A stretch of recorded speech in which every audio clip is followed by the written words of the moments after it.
And here we are on the next job. It's a BMW 32AI E46 on this one, so we have to replace the rear pads and disc, and also at the front John's going to be working on replacing the oil and the filter as well. You can see, look at the state of that brake disc. It's just phenomenal. Look at that.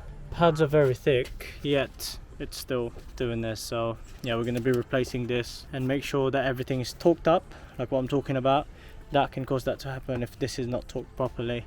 I'm going to be adjusting the drums as well, but we'll see if it does need it. So catch you guys in a minute. I'm going to run a time lapse. I'm going to strip this down.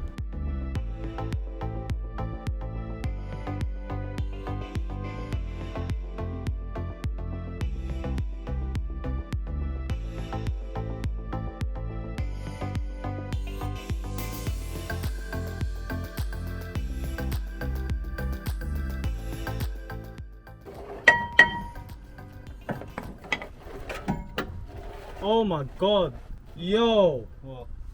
How is EJ still alive, bro? Alive? So yeah, we've just stripped it, and as you can see, Jesus Christ, he's still alive. Look at that. So we're going to be replacing both sides now. We'll have to replace both sides each. We'll get you sorted.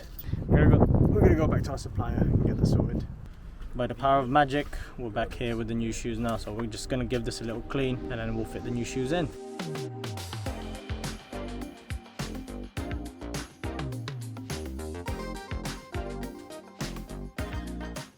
Here we are. So here's the new fitting kit, and here's the new shoes that we're gonna be putting on as well. As you can see there, nice and new. Right, time to fit it in that then.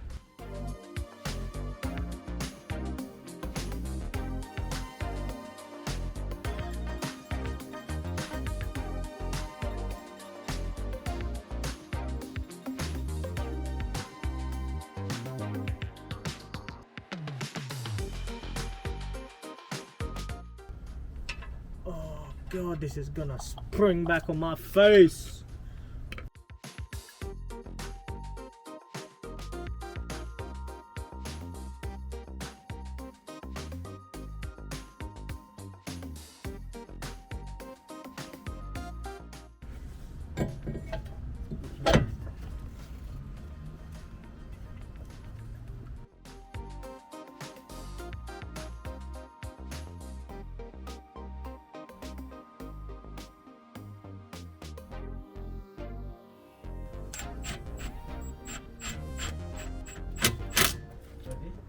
Right, so as you can see with this one, I'm just trying to remove as much paint as I can, because this is a painted caliper. I didn't really think about this when they painted it. I think they painted the whole thing. That's probably why the whole brake pads was not sliding correctly, and it doesn't help as well that the brake shoes was like that. Well, let's get this cleaned up properly. There you go. So that's the best that I could do for the time being. I'm sure it'll be okay now. Been scrubbed down properly.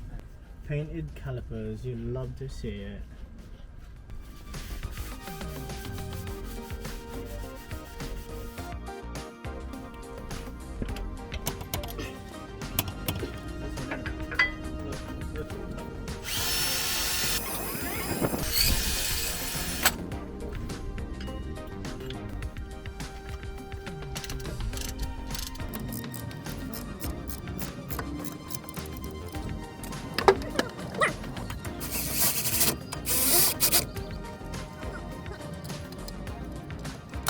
There you go, that's that done. That took me, what's it saying here, 40 minutes to do. Bloody hell, because obviously I had to do the extra cleaning as well, and also fitting the shoes and all of that stuff.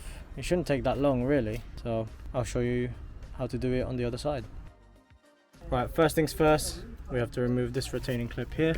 Okay, so with this one, what you want to do is just pry it inwards, so that way, and that should just pop out. Be very careful because it can fling out, and if it does, it could shoot your face and it really hurts. There you go, just like that, that's off. Now, I'm just going to remove the sensor because this is the sensor side. Now we're going to remove the bolts at the back, which is a H7. So you've got to remove this one and that one. H7, yep.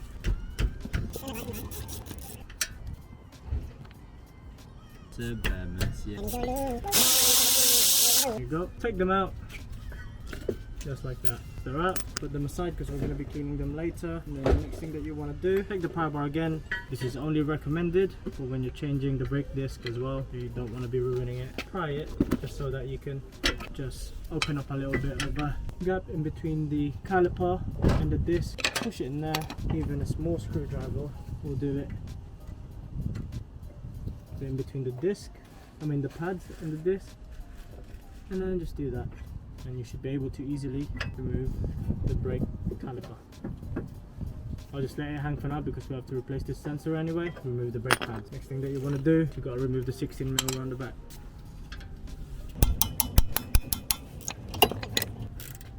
There we go. Right, put this one aside.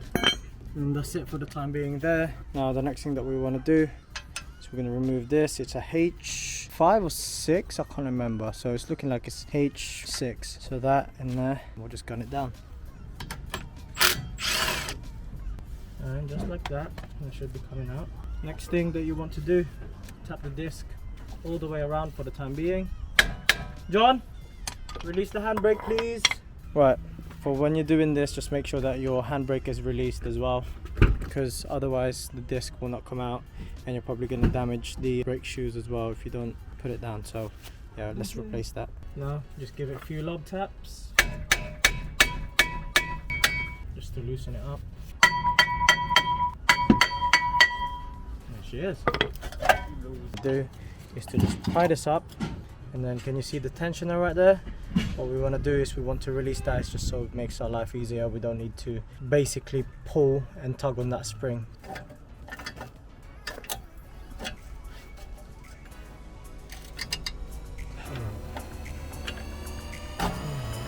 we go. And once we freed this, take it off. Those springs should just come out. When I say easily, less of a tug anyway. Let's take this one off as well.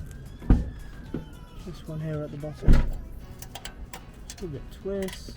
Just find it. It should just pop out on its own. Not there, not there, not there. There you go. So now that the retaining clips are off, as you can see here, there's basically no tension on the springs now.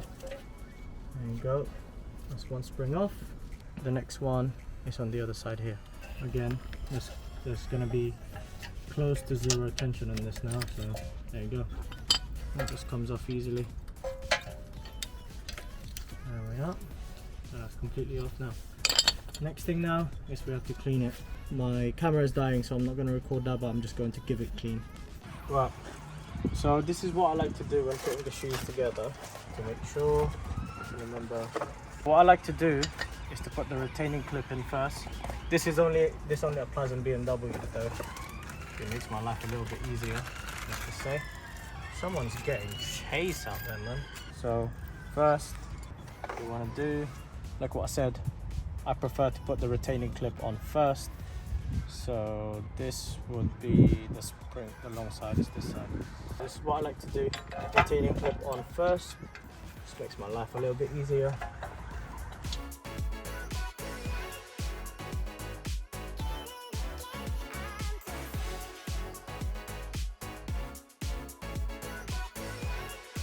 This is the difficult part, trying to line it up with the bloody hole. Right, there you go.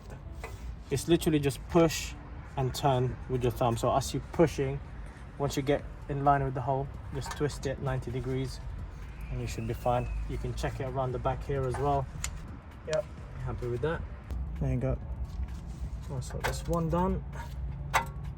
Another one to go. The rain is coming. Now, thing to do is to make sure that you sit the cable in the brake shoes properly, just like that. There you go. Once that's on, don't put the tensioner back in yet, because it's going to make our life a bit easier if we put this on first. Just a little bit. Still going to be difficult.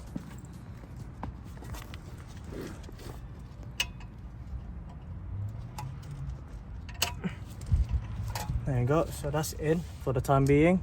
But like what I said, It'll make our life difficult if we put the tensioner in straight away.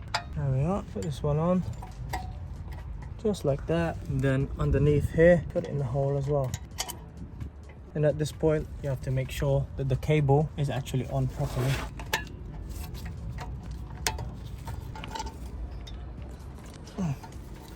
Mate, there is a tool that I can use here, my own tool, but I'm not going to use it so that I can show you guys that it is possible to do it with just your normal tools. Ooh. There you go. Happy days. Right now, the next thing to do is to put some rubber grease in here. There you go. Fully adjust it all the way in, and if we need to make an adjustment later, we can. Careful, because what could happen is this could pop out. There you go. Happy days, I'm happy with that. Right, next thing that you want to do now is the brake disc. Put it on. Lovely jubbly. Chain bolt. This one, 10 Newton meters. So don't gun me down on this, but unfortunately I forgot to record how to adjust the brake shoes. What you could do, if you try to remember where the adjuster is, you should be able to line up the bolt holes for the wheels, line up one of them, and then use a flathead screwdriver to adjust it. I can't remember either clockwise or anti-clockwise, but you should be able to feel it on the wheel anyway. You should be able to rotate it freely with some resistance. If it's too much resistance, then that's not the right adjustment.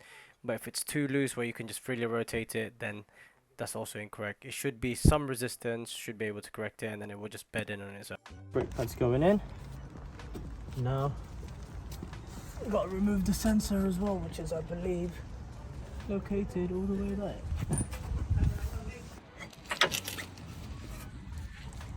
Right, now that the brake pad is in, see these two sliding pins.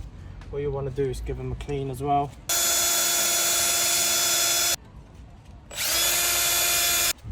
Put some red grease on it, just a smidge, like that.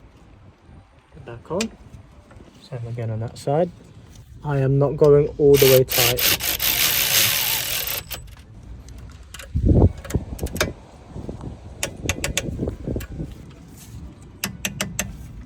And that is job done. The rear brake disc and shoes for BMW E46. This is the 328 Ci. Thank you guys.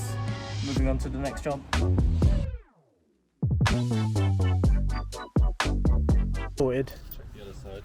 No, we have to replace both sides, mate.